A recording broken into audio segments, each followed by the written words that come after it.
warm welcome to all of you on the occasion of Republic Day on 26th of January. On this occasion, we invite our old student of this school, Mr. Anant and Miss Aditi. So now I would like to call upon stage Mr. Anant. Please come upon stage and share our special moment of life.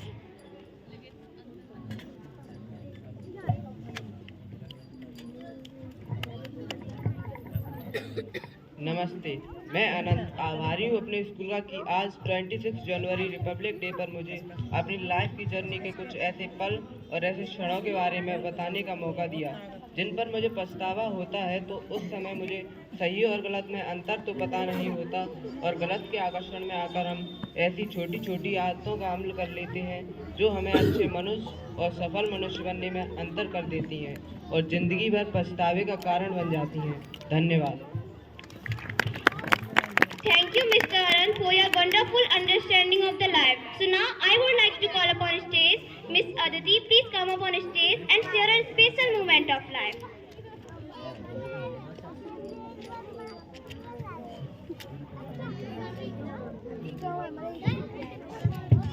सभी को good morning and a happy Republic day. मैं अदिति अपने school को thanks बोलना चाहती हूँ जिन्होंने मुझे अपनी लाइफ की जर्नी के मोमेंट्स को शेयर करने का मौका दिया। मैं उन दिनों की बात करना चाहूँगी जब मैं पढ़ाई किया करती थी। उन दिनों पढ़ाई करते टाइम मुझे भी कई सारे डिस्ट्रैक्शंस होते थे। मेरा भी मन करता था आज स्कूल ना जाऊँ, आज सर्दी बहुत है, इस सब्जेक्ट को हम कल लर्न कर लेंगे।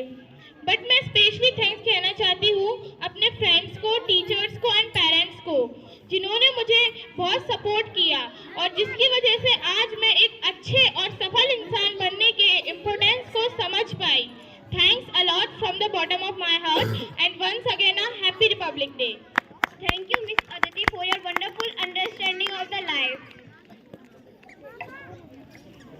अब मैं इनकी क्लास टीचर को स्टेज में बुलाना चाहूँगी और सभी स्टूडेंट्स को भी बुलाना चाहूँगी। हमारे एक्ट के सारे को स्टार्स आ जाएं, सारी टीम स्टेज पर आ जाए। तो ये एक एक्ट था। इस एक्ट के माध्यम से जो हम दिखाने जा रहे थे वो ये था कि हर एक स्टूडेंट की, हर एक इंसान की लाइफ के 3 फेस होते हैं। जब वो छोटा होता है तो उसके पेरेंट्स चाहते हैं, हर किसी के पेरेंट्स ये चाहते हैं कि हमारा बच्चा बड़े होकर बहुत अच्छा मुकाम हासिल करे, बहुत अच्छी ऊंचाइयों तक जाए। तो जिसकी शुरुआत वस्तुतः स्कूल से ही होती है। यहाँ पर भी हमने करवाई और स्कूल में आते हैं और सभी एक प्रकार के स्टूडेंट होते हैं। चूंकि मैंने अनुभव किया है, हम जितने भी स्टूडेंट से मिले हैं, स्टार्टिंग फेज में सारे स्टूडेंट्स इक्वली इंटेलिजेंट होते हैं। ऐसा नहीं होता कि कोई स्टूडेंट वीक है या कोई ज़्यादा इंटेलिजेंट है, सभी इक्वली होते हैं। लेकिन जो डिफरेंस क्रिएट होता है वो उनके बीच की सेकंड फेज में होता है।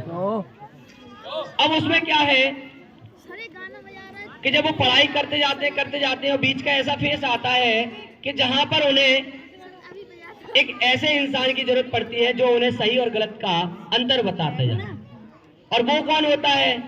पेरेंट और टीचर ही होते हैं। तो उनको समय समय पर अपन समझाते जाते हैं और उनको रोकते जाते हैं कि बेटा ये गलत है, ये सही है, जिससे उनको समझ में आ जाती है और अच्छा व्यक्ति, अच्छा बच्चा अच्छा बनता जाता है। तो वही सेकंड फेज में हुआ जब अनंत और अदिति नाम के जो बच्चे थे उन्होंने भी वही किया जैसा आम करते हैं। उसके बाद उनके घर पर दिखाया था मैंने कि उसके जब अदिति थी तो उसका भी भटकाव हो रहा है। ऐसा नहीं है कि उसको भी ऐसा लग रहा है कि नहीं वो तो देवी है, ऐसा कुछ नहीं है। उसके मन में भी भटकाव आ रहे थे, लेकिन उनके पेरेंट, टीचर उसको समय समय पर वही रोक रहे थे। और अनंत के साथ ऐसा नहीं हो पाया था।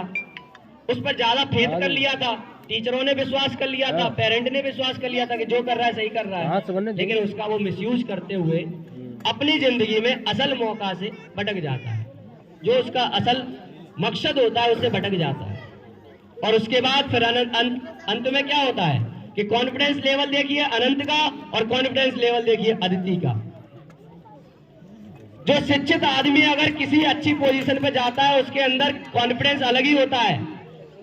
वो अच्छा करने की सोचता है, और अगर कोई कम इस तरीके से तुक्के से कुछ बन जाते हैं तो उनका कॉन्फिडेंस लेवल वही रहता है, भ्रष्टाचार के कारण बनते हैं।